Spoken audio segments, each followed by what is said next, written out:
See, here is the sun. The sun, you all know what the sun is. If you watch that, since you're on YouTube, that Zeitgeist movie where they're mad at the Bilderberg Illuminati people, you'd think that all religion is an Illuminati plot based on movements of the sun, which isn't true because the planets move in sync with what's going on Earth. So, of course, the motions of the planets are going to reflect that, and that's why you can get Krishna and Jesus both with a solstice birthday and such things like that. The Book of Formation had a saying 1 over 3, 3 over 7, 7 over 12. And the first can be represented by the sun. It doesn't have to be. It's before form and it's thought. And they don't teach you that in school. They teach you that everything is a physical reality. And that is an Illuminati, if you want to call it that, plot. We are thought before form, and without the thoughts we have internally, there would not be the external world that we see. The sun is an interesting one in astrology.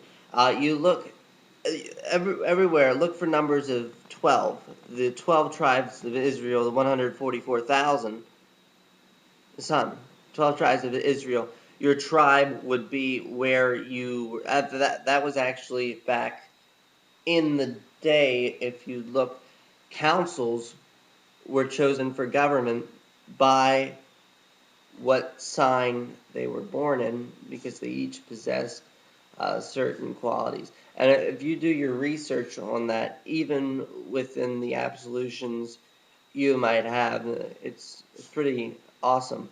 The sun in itself is the personality lens from which you look through all the relations of all your other planets. See, I'm a Scorpio, so I say mean things and sting you, supposedly. Scorpio, I'll show you the constellations.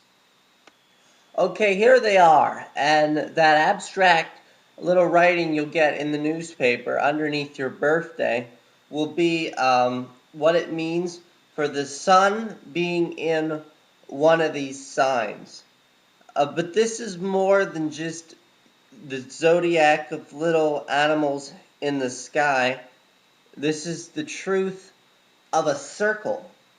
See, each 120 degrees, it'll make a big triangle.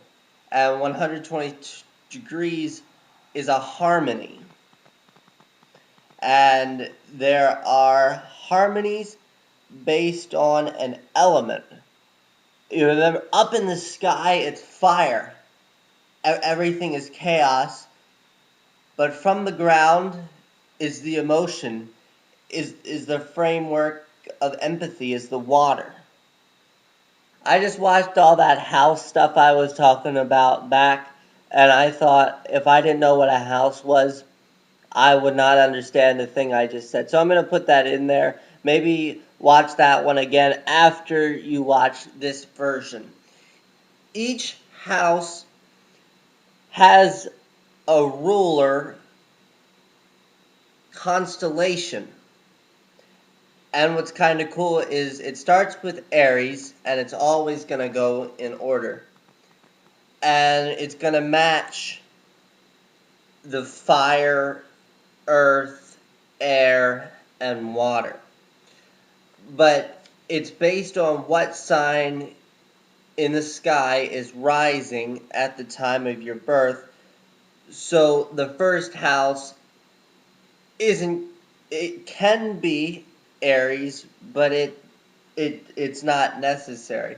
If the sun was in Aries, remember when the sun comes up, the world comes alive. If the sun was in Aries, Aries would be in the first house at sunrise. But let's say you were born at maybe 2 in the afternoon, you would probably, while the sun's in Aries, you would probably be, a Virgo or a Libra rising. And then you would start there at your first house. You'd have Virgo in the first house. My mom has Virgo in the first house. You don't want Virgo in the first house. Well, there's some good people with Virgo planets in here yet, which the planets are going to be the ideas that are woven to make us think the way they do. But this more where the 12 jello molds come in, that what's rising is also going to put the same thing in the 9th house. Therefore, you're going to get 12 prototypes of people, not by their sun sign, but by their rising sign. For the houses, I will just give you code words to remember them. The first house, not necessarily Aries, could be any one of these, but the first house is ruled by Aries, means it's best. It's I am, this is Taurus, is I value, I possess, something like that. Gemini is I talk, I communicate, I express. Cancer is I feel, I cry, I sympathize, I empathize. Leo is I have fun, I'm passionate, I'm happy, I am a lion. There you go. Virgo, I analyze. Libra, I balance. Scorpio, I desire. Sagittarius, I seek, I look for. The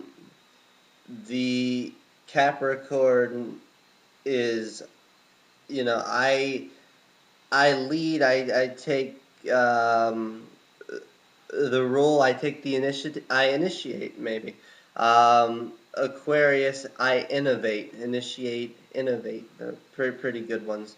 And Pisces is I detach, or I fade off into the collective.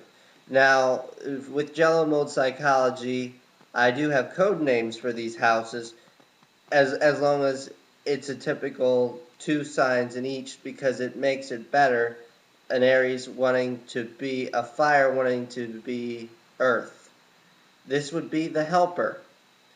House 1 is the helper. House 2 is the host. House 3 is the friend. House 4 is the rebel. House 5 is the follower. House 6 is the controller. House 7 is the creator. House 8 is the seeker. House 9 is the preacher. House 10 is the wizard. House 11 is the outcast. And House 12 is the philosopher.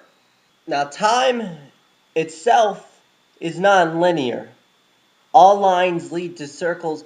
Remember, this is the thought. You can, even though it's going to play out like a timeline, you can pull from any of this path and your ideas through where your planets are at any time in your life. So you can draw from things that energy might seem in the future, or you can pull things from your memory, the past. And the planets, too, have fire, earth, air, and water.